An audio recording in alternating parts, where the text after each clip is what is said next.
السلام علیکم ورحمۃ اللہ تعالی وبرکاتہ۔ میرے پیچھے آپ حضرات جو یہ مسجد دیکھ رہے ہیں، یہ سلطنت عثمانیہ میں جب ترکی حکومت ہوا کرتی تھی تب اس جگہ پر اس پورے مقام کو خندق کا مقام کہا جاتا ہے۔ اس کا ذکر قرآن پاک میں سورہ احزاب کے نام سے ہے، اور غزوہ خندق کا دوسرا نام جنگ احزاب بھی ہے۔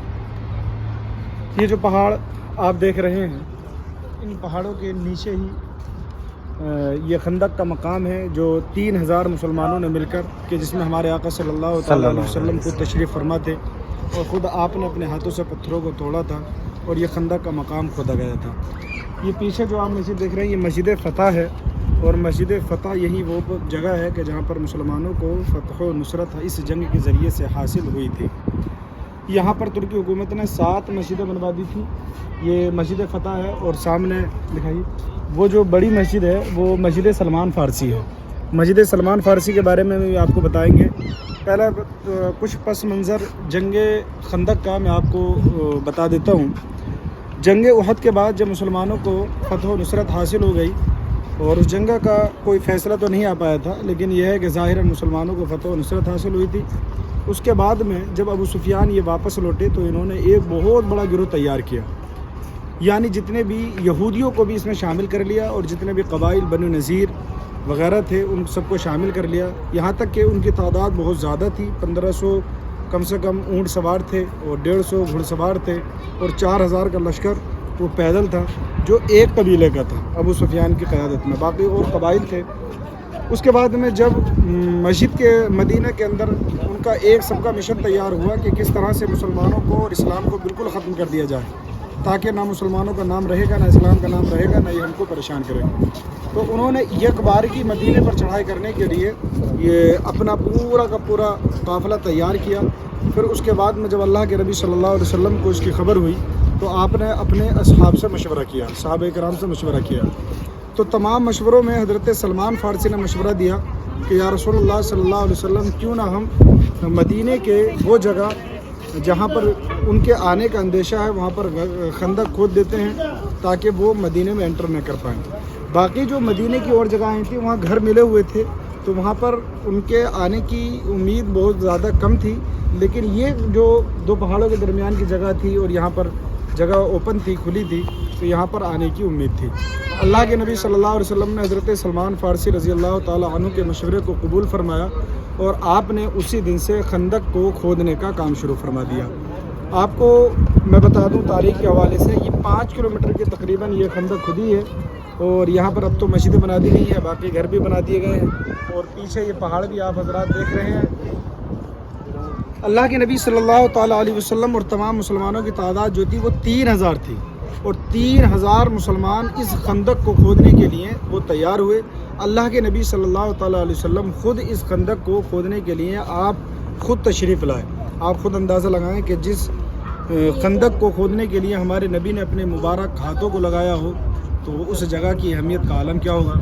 اللہ کے نبی صلی اللہ علیہ وسلم بھی کھودتے تھے۔ ایک واقعہ میرے ذہن میں آ رہا ہے، میں آپ کے گوشے گزار کر دوں۔ حضرت سلمان فارسی رضی اللہ تعالیٰ عنہ بہت طاقتور، اور ان کا حوصلہ اور ان کے جذبہ اتنا تھا کہ وہ بہت زیادہ تیزی کے ساتھ خندق کھود رہے تھے۔ تو انصار اور مہاجرین میں یہ بحث ہو گئی کہ سلمان فارسی ہمارے قبیلے سے ہیں، ہمارے قبیلے سے ہیں۔ اللہ کے نبی صلی اللہ علیہ وسلم کی بارگاہ میں جب پوچھا گیا تو حضور نے فرمایا کہ سلمان میرے اہل بیت سے۔ اللہ اکبر۔ تو یہی وہ سلمان فارسی ہیں جن کے بارے میں حضور نے فرمایا یہ میرے اہل بیت سے ہیں۔ حضرت سلمان فارسی خندق کو کھودتے ہوئے ایک پتھر آ گیا، بہت زیادہ سفید پتھر، اور اللہ کے نبی صلی اللہ تعالیٰ علیہ وسلم دوسری جگہ پر تھے۔ حضرت سلمان فارسی جو بظاہر خود طاقتور تھے، لیکن اس پتھر کو توڑ نہیں پا رہے تھے۔ کافی اور صحابہ کرام کو بلایا، تب بھی وہ پتھر نہیں ٹوٹا۔ اللہ کے نبی صلی اللہ علیہ وسلم کو بلایا گیا تو آقا صلی اللہ علیہ وسلم نے اس پتھر پر ایک ضرب ماری تو پتھر کا ایک ٹکڑا ٹوٹ کر کے دور ہو گیا، اور اس سے بجلی چمکی، اور اللہ کے نبی صلی اللہ علیہ وسلم نے تکبیر کو بلند کیا۔ جب آپ نے دوسرا ضرب ماری تب بھی اس سے بجلی چمکی، اور اللہ کے نبی صلی اللہ علیہ وسلم نے نعرے تکبیر بلند کی۔ تیسری ضرب ماری تب بھی اس سے بجلی چمکی، اللہ کے نبی صلی اللہ علیہ وسلم نے پھر تکبیر بلند کی۔ تو حضرت سلمان فارسی نے حضور سے معلوم کیا، عرض کی یا رسول اللہ، آپ نے تینوں مرتبہ ضرب ماری پتھر پر اور تینوں مرتبہ بجلی چمکی، اس کی وجہ کیا ہے؟ تو اللہ کے نبی صلی اللہ علیہ وسلم جو غیب کا علم رکھتے تھے، اللہ کے نبی صلی اللہ علیہ وسلم نے ارشاد فرمایا، سلمان فارسی، پہلی جو ضرب میں نے ماری اور اس سے بجلی چمکی، یہ اشارہ تھا کہ یمن اور صنعاء میری امت فتح کر لے گی۔ اللہ اکبر۔ دوسری ضرب ماری تو اس سے جو بجلی چمکی، حضور نے فرمایا، سلمان، اس سے پتہ چلا گیا کہ مشرق اور مغرب میری امت فتح کر لے گی۔ تیسری ضرب ماری اس سے جو میں نے نعرے تکبیر بلند کی، اس سے پتہ چل گیا کہ کسرا، قیصر و کسرا بہت بڑی سلطنت ہوا کرتی تھی۔ اللہ کے نبی نے ارشاد فرمایا، بجلی کا چمکنا اس بات پر دلالت کرتا ہے کہ میری امت اس کو فتح کر لے گی، اور میرے نبی نے جو ارشاد فرمایا آنے والے وقت میں وہ فتح ہو گیا تھا۔ تو وہی خندق کے موقع پر تھا کہ حضور نے پہلے ہی بیان فرما دیا تھا۔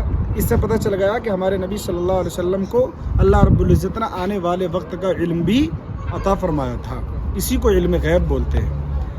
اب وہ خندق کھود لی گئی 3000، جب تمام کفار یک بارگی مدینے پر حملہ کرنے کے لیے تیار تھے، ان کے آنے سے 3 دن پہلے خندق کے مقام کو پورا کر لیا گیا تھا۔ اب تمام صحابہ کرام آقا صلی اللہ علیہ وسلم کے ساتھ وہ خندق کے مقام سے مدینے کی طرف پیچھے تھے، اور کفار جو بہت بڑی تعداد میں تھے وہ خندق کے مقام سے پیچھے تھے۔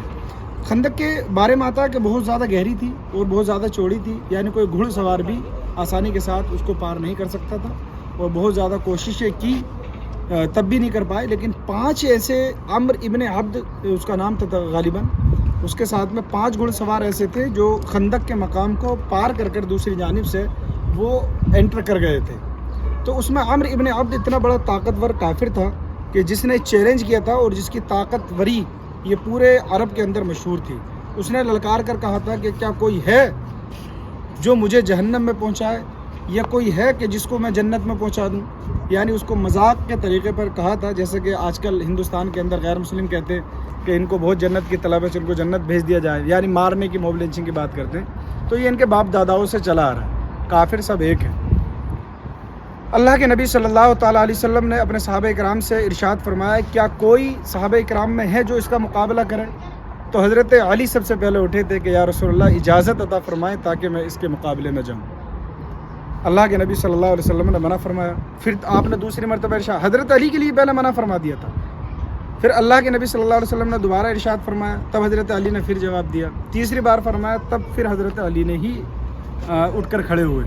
تو اللہ کے نبی صلی اللہ علیہ وسلم نے اپنا عمامہ شریف حضرت علی کے سر مبارک پر رکھا، سبحان اللہ، اور حضرت علی رضی اللہ تعالیٰ عنہ کو دعائیں دی اور آپ کو روانہ کر دیا۔ جب اس کا مقابلہ ہو رہا تھا تو حضرت علی رضی اللہ تعالیٰ عنہ نے اتنا خطرناک وار کیا کہ جب اس دھول میں کچھ دکھ نہیں رہا تھا اور ایک آواز آئی تو اللہ کے نبی صلی اللہ علیہ وسلم نے ارشاد فرمایا، علی نے عمر ابن عبد کو قتل کر ڈالا، سبحان اللہ، جہنم پہنچا دیا ہے۔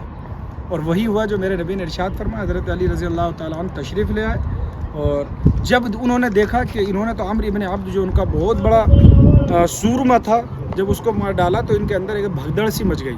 بھگدڑ مچنے کے بعد پھر یہ کفار آہستہ آہستہ دور ہونے لگے۔ لیکن اس میں ایک خاص بات یہ ہے کہ جنگ خندق کا بہت بڑا واقعہ ہے جو تقریباً یہاں پر پورا نہیں بتایا جا سکتا ہے، لیکن سرسری نگاہ سے میں نے آپ کو بتا دیا۔ اس میں ایک چیز جو قابل عمل ہے، مسلمان فتح و نصرت وہ اللہ کی مدد سے ہی حاصل کرتا ہے۔ اللہ کی مدد ہوتی ہے تب اس میں یہ نہیں دیکھا جاتا کہ تعداد کتنی ہے۔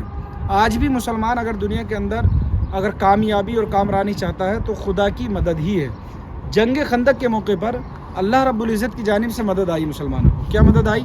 کہ خندق کے پیچھے جو کفار مکہ نے وہ ڈال رکھے تھے، تمبو لگا رکھے تھے اور اپنے قبر وہ بنا رکھے تھے، اللہ رب العزت نے اتنی سخت زوردار ہوا یہ چلائی کہ ان کے تمام وہ تمبو اکھڑ کر کے پھک گئے تھے، جس سے ان کے حوصلے جو ہے پست ہو گئے تھے اور وہ الٹے قدم جو ہے پیچھے واپس ہونے لگے تھے۔ اللہ رب العزت نے مسلمانوں کو فتح و نصرت عطا فرمائی، مسلمان کامیاب ہوئے۔ جو مسلمانوں کو مٹانے کی غرض سے سارا کفر ایک ساتھ آیا تھا وہ تمام کا تمام پلٹ گیا، مسلمان سرخرو ہوئے۔ اور یہی وہ تاریخی جگہ ہے کہ اللہ رب العزت نے ہمیں یہاں پر موقع دیا ہے کہ ہم یہاں پر حاضر ہیں۔ یہ مسجد جو آپ دیکھ رہے ہیں یہ مسجد فتح ہے، تو یہ خندق کا مقام ہے۔